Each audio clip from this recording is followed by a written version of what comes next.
আপনি কি জানেন ভারতের আসাম রাজ্যে নীলাচল পর্বতে এক মন্দির আছে, নাম কামাখ্যা।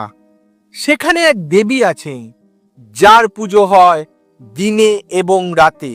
কিন্তু দিনের পূজা আর রাতের পূজার মধ্যে আছে এক গভীর গূঢ় পার্থক্য। লোকেরা বলে মা কামাখ্যা দিনে দেবী, কিন্তু রাতে তিনি শুধু দেবী নন, রাতে তিনি হয়ে ওঠেন গর্ভ, সৃষ্টির সেই অন্ধকার গুহ্যময় জীবন্ত উৎস যেখানে সব কিছুর জন্ম হয়। এটা কোনো ভূত প্রেতের গল্প নয়, এটা তন্ত্রশাস্ত্রের এক গভীর বিশ্বাস। আর আজ আমি আপনাকে সেই বিশ্বাসের গল্প বলবো। তাই সবাইকে অনুরোধ, গল্পটা শেষ পর্যন্ত দেখবেন এবং ভিডিওটা ভালো লাগলে একটা লাইক করে দেবেন। চলুন শুরু করি আজকের কাহিনী। দেখুন, অধিকাংশ দেবদেবীর মূর্তি থাকে। মা দুর্গা, মা কালী, ভগবান শিব, সবাইকে আমরা মূর্তির মাধ্যমে চিনি। কিন্তু মা কামাখ্যা একেবারে আলাদা। এখানে কোনো মূর্তি নেই, আছে শুধু এক প্রস্তর গহ্বর। এটা এক ধরনের প্রাকৃতিক গর্ত। তন্ত্র মতে এটাই দেবী সতীর যোনি বা সৃষ্টির মূল, যেটা পাথরের আকারে পূজিত হয়।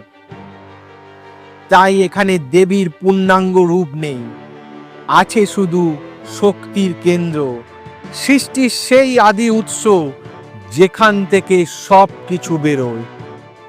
এখন প্রশ্ন আসে, কেন কেন দেবীকে এভাবে পুজো করা হয়? তার উত্তর পাই আমরা পুরাণে। কালিকা পুরাণে লেখা আছে, যখন মহাদেব সতীর মৃতদেহ কাঁধে নিয়ে উন্মাদের মতো পৃথিবী ঘুরে বেড়াচ্ছিলেন, তখন ভগবান বিষ্ণু সুদর্শন চক্র দিয়ে সতীর দেহ খণ্ডিত করেন। 51টি খণ্ড পড়েছিল 51টি জায়গায়, আর সেই সব জায়গা হয়ে ওঠে এক একটা শক্তিপীঠ। আর কামাখ্যা হলো সেই জায়গা যেখানে সতীর গর্ভ ও যোনি পড়েছিল। তাই এটাই সবচেয়ে শক্তিশালী পীঠ, কারণ গর্ভই তো সৃষ্টির মূল। এখন আবার আসল কথায় আসি, এই গর্ভ বা যোনি রূপের সাথে রাতের সম্পর্কটা কি? তন্ত্রের দর্শন বলে, যা কিছু সৃষ্টি হয় তা শুরু হয় অন্ধকারে, গভীর অন্ধকারে।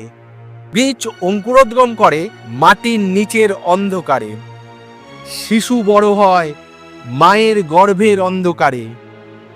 পৃথিবীর সৃষ্টিও হয়েছিল অন্ধকার থেকে, তাই সৃষ্টির শক্তি সর্বদাই অন্ধকার, গোপনীয়তা এবং গর্ভের সাথে যুক্ত।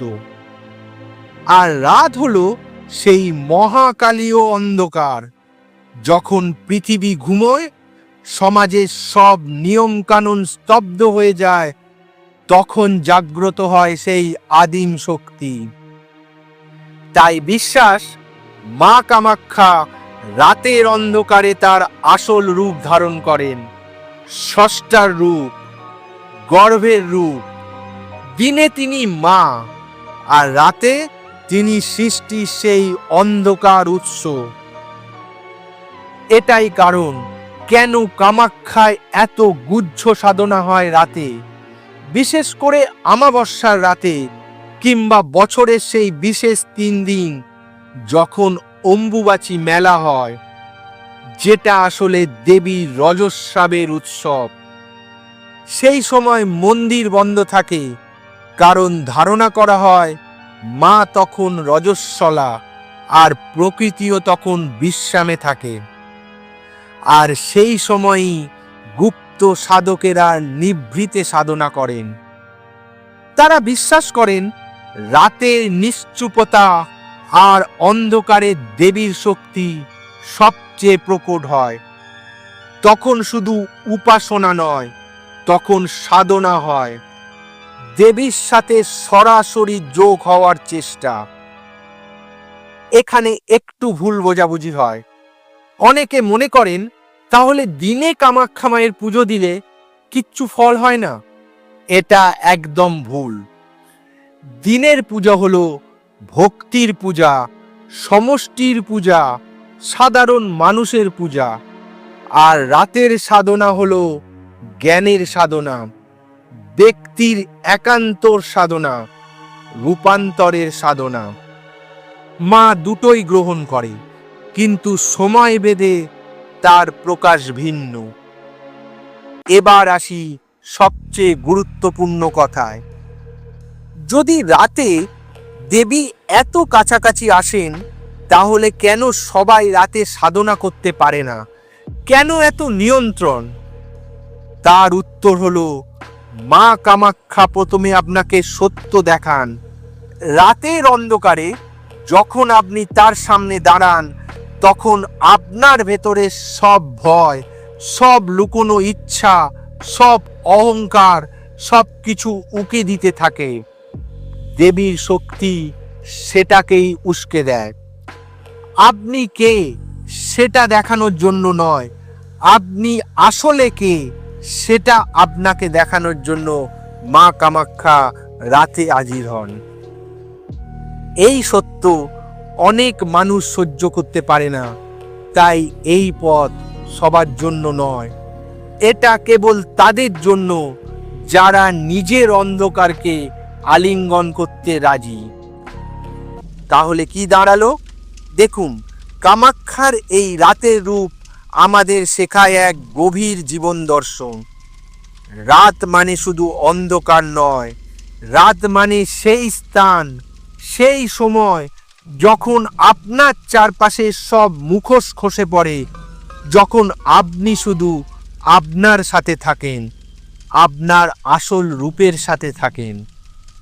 মা কামাখ্যাও যেন বলেন, দিনে তুমি পৃথিবীকে যা দেখাও, রাতে এসো আমি তোমাকে দেখাই তুমি আসলে কি। তিনি ভয়ঙ্কর নন, তিনি এক জীবন্ত আয়না।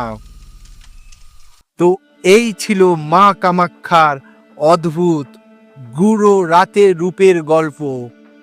যে দেবী দিনে স্নেহময়ী মা, রাতে তিনি হয়ে ওঠেন সৃষ্টির সেই রহস্যময় শক্তিময়ী গর্বরূপিণী।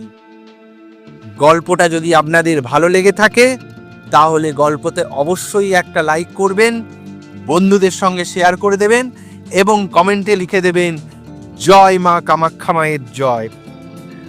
আর এরকম অলিখিত গভীর বিশ্বাস ও পুরাণের গল্প যদি শুনতে চান, তাহলে মিথিক বাংলা চ্যানেলকে সাবস্ক্রাইব করতে ভুলবেন না।